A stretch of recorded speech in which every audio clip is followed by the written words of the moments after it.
नमस्कार स्टूडेंट्स, मैं Dara Singh senior lecturer boys high secondary school Reasi से। तो आज मैं आपको पढ़ाऊंगा सरफेस केमिस्ट्री का टॉपिक एडजॉर्प्शन क्या होता है।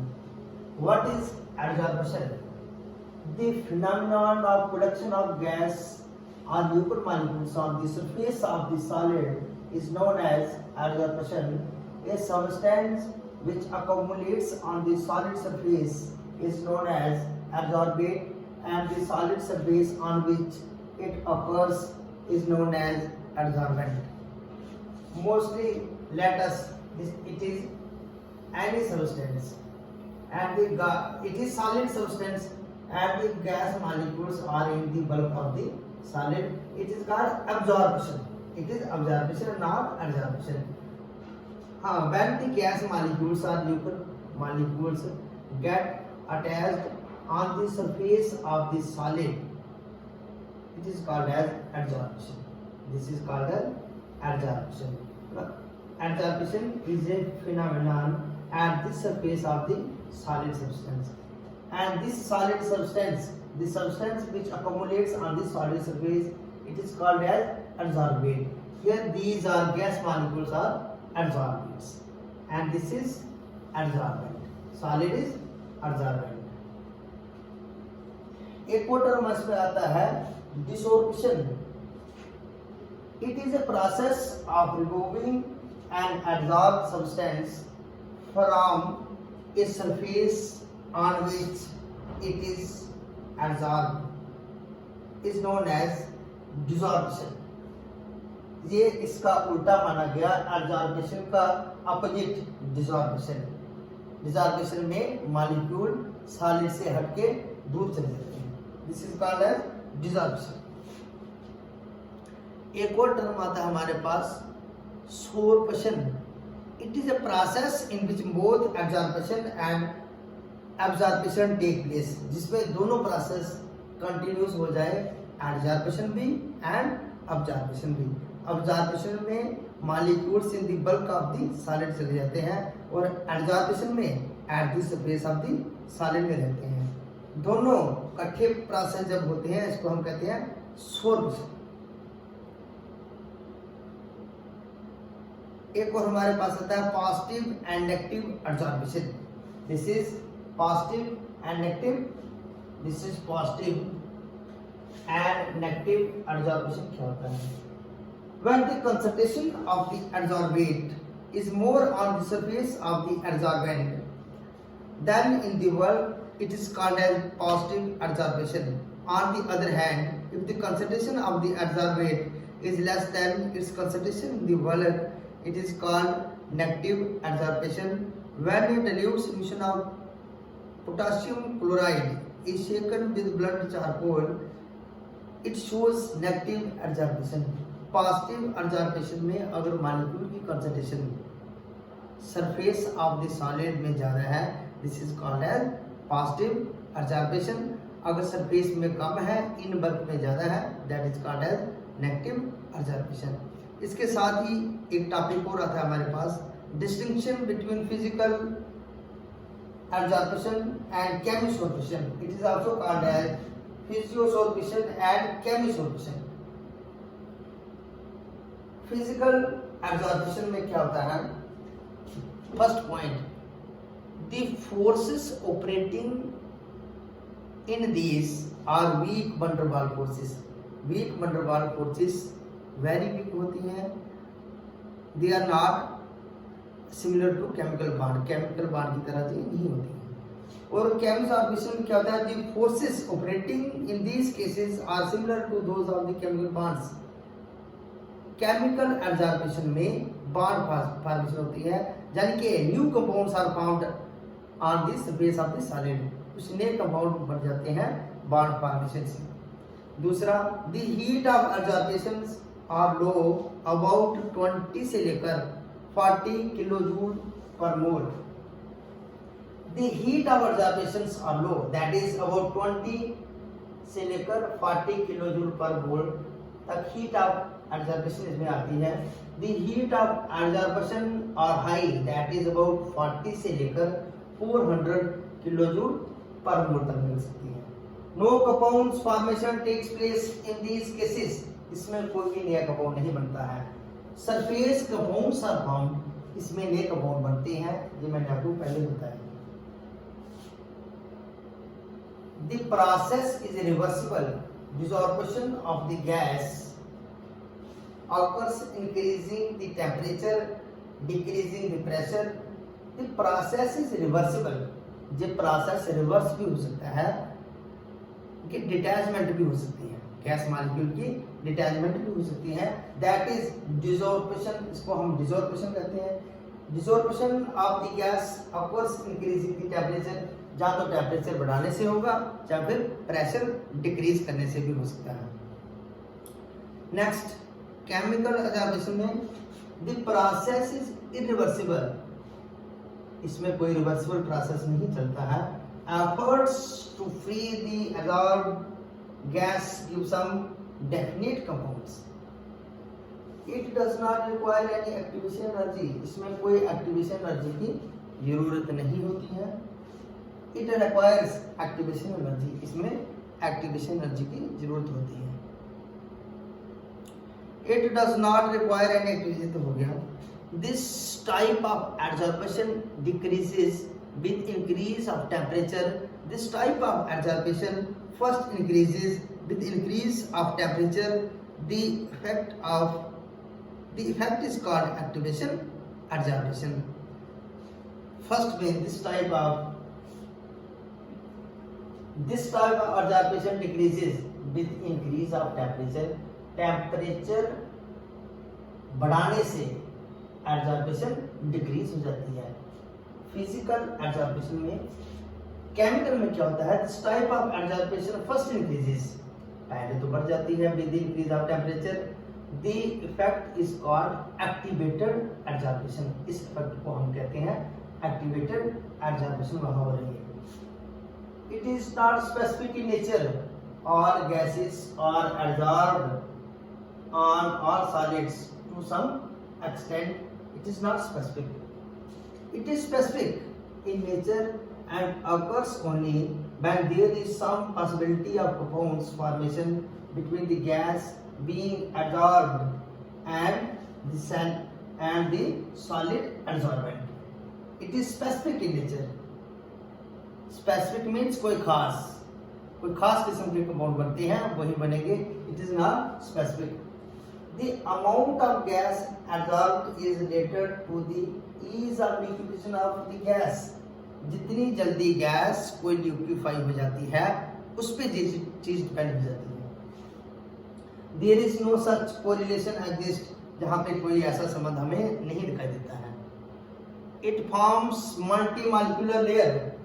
It forms physical एब्जॉर्प्शन में मल्टी-मॉलिक्यूलर लेयर बन जाती है, और केमिकल एब्जॉर्प्शन में यूनिमॉलिक्यूलर लेयर बनती है, बिकॉज बॉन्ड फॉर्मेशन करती है। तो नेक्स्ट हमारे पास टॉपिक आता है, इसमें कीवर्ड पूछा था, factors affecting the extent of absorption. Number 1 nature of the absorbent, number 2 surface area, number 3 nature of the gas, number 4 exothermic nature, number 5 pressure. तो first number nature of absorbent. Absorption of the gas depend on the nature of the absorbent. A gas can be absorbed on different absorbent surfaces in different amounts. जैसे hydrogen is weakly absorbed on the aluminum surface, whereas it is strongly absorbed on the nickel surface under certain condition. निकल पे hydrogen gas बहुत अच्छी तरह से absorb हो जाती है, एल्यूमिना पे इतनी अच्छी नहीं होती, because it depends upon the nature of the absorbent. Surface area, when we increase the surface area of the absorbent, there is increase in the absorption of gases. This is because when we increase the surface area, there is more number of absorbing sites, so finally divided solids and some porous substances are good absorbents.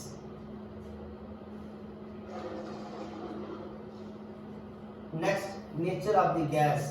In general, if a gas is more liquefiable, it will be more easily absorbed For example, gases like ammonia, HCl, chlorine, carbon dioxide, which can be liquefied easily, are more readily absorbed on the solid surface rather than permanent gases like oxygen, hydrogen, etc. Ammonia, HCl, chlorine, carbon dioxide जल्दी liquid बन जाती है, इसलिए ये बहुत बड़ी अच्छी तरह से एब्जॉर्ब हो जाती है, जबकि हाइड्रोजन और ऑक्सीजन इतनी जल्दी लिक्विड स्टेट में नहीं आती है, तो इसलिए ये गैसें भी इतनी जल्दी एब्जॉर्ब नहीं होती। Exothermic nature, heat of absorption can be defined as energy liberated when 1 gram mole of a gas is liberated on the solid surface. When the temperature is increased, the kinetic energy of the gas molecules also increases, which results in more number of collisions between the molecules and the surfaces. Exothermic nature अगर हो तो heat बाहर निकलती है reaction में से, तो इसको हम कहेंगे heat of absorption can be defined. इसको हम ऐसे डिफाइन करते हैं कि एनर्जी लिबरेटेड जब कोई 1 gram mole of the gas absorb होती है, कितनी एनर्जी निकली वहां से, that is called heat of absorption. Next आ गया pressure.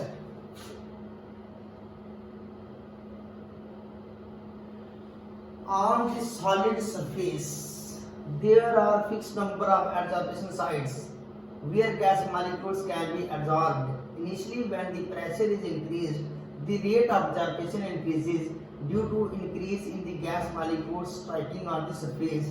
Thus, increase in the pressure increases the rate of absorption linearly. But after some time, it will reach a point when pressure has no effect on the rate of absorption, as the number of absorption sites is fixed and no more absorption can happen in those sites.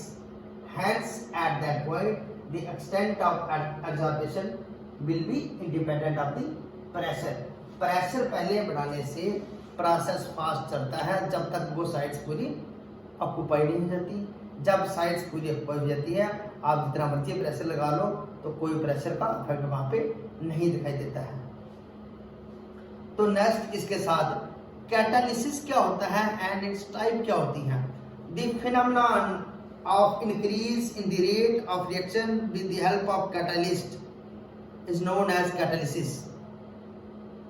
वो process जिसमें reaction का rate increase हो जाता है, rate mean speed, reaction की speed तेज हो जाती है किसी सब्सटेंस की प्रेजेंस में, उस सब्सटेंस को हम कहते हैं कैटालिस्ट, और इस प्रोसेस को हम कहते हैं कैटालिसिस।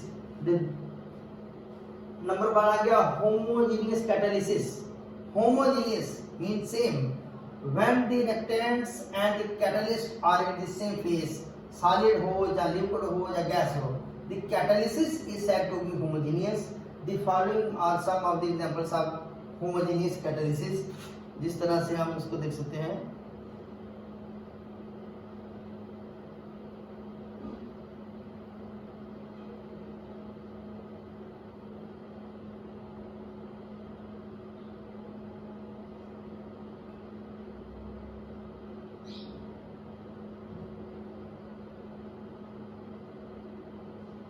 आगे हमारे पास important features of the catalyst activity. It represents the capacity of a catalyst to speed up the reaction. It depends upon the strength of the chemisorption to a large extent. It also depends on the surface area of the catalyst. Sensitivity क्या होती है? The ability of catalyst to direct a reaction to yield a particular product excluding others.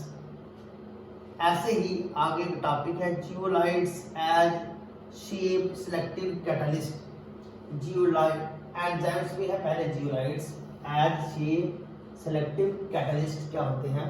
The shape selective catalysis depends upon the structure of the pores present in the catalyst and the size of the reactant and product molecules. Zeolites and silicates with number of cages or pores. It catalyzes only those reactant molecules having a shape and size similar to cages. Example is ZSM5 used for converting alcohol directly into gasoline. Zeolites are mainly used in the petrochemical industries for cracking of hydrocarbons and isomerization. Shape selective catalysis, इसमें catalyst कोई ऐसी cavity बनाता है, ऐसी कोई जगह देता है, ऐसी साइट बनाता है जिसमें कोई भी रिएक्टेंट आकर फिट हो सकता है और वहां पे वो रिएक्शनें चलती हैं और प्रोडक्ट बन जाता है। इसको हम कहेंगे शेप सेलेक्टिव कैटलिसिस। नेक्स्ट है enzymes as biochemical catalysts. Enzymes are biochemical catalysts which are more efficient than chemical catalysts. They can speed up the reaction rates by 10 to 20 times. Enzymes are also very specific in their action. The specific action of enzyme is due to the presence of specific and active sites present in its surface. The substance binds to this active site through intermolecular forces. Enzymatic reactions follows log and key mechanism. Enzymes are the biocatalyst. बहुत ही बड़ा role है enzymes का हमारे digestion में। रोटी बहुत, अगर enzymes नहीं हो हमारे अंदर तो एक टाइम का खाना 6 महीने तक हजम होता है। तो एंजाइम इस रिएक्शन को इतनी फास्ट कर देते हैं जो कि आप 4-5 घंटे के बाद फिर खाना मांगते हैं। तो this is enzymes as a biocatalyst. तो lock and key mechanism. Lock जैसे हम एक पर्टिकुलर लॉग को ही खोलती है और उसको ही बंद करती है, ऐसे ही पर्टिकुलर एंजाइम्स पर्टिकुलर रिएक्शन को ही चलाता है, वो दूसरे को नहीं चलाता। This is called as lock and key mechanism.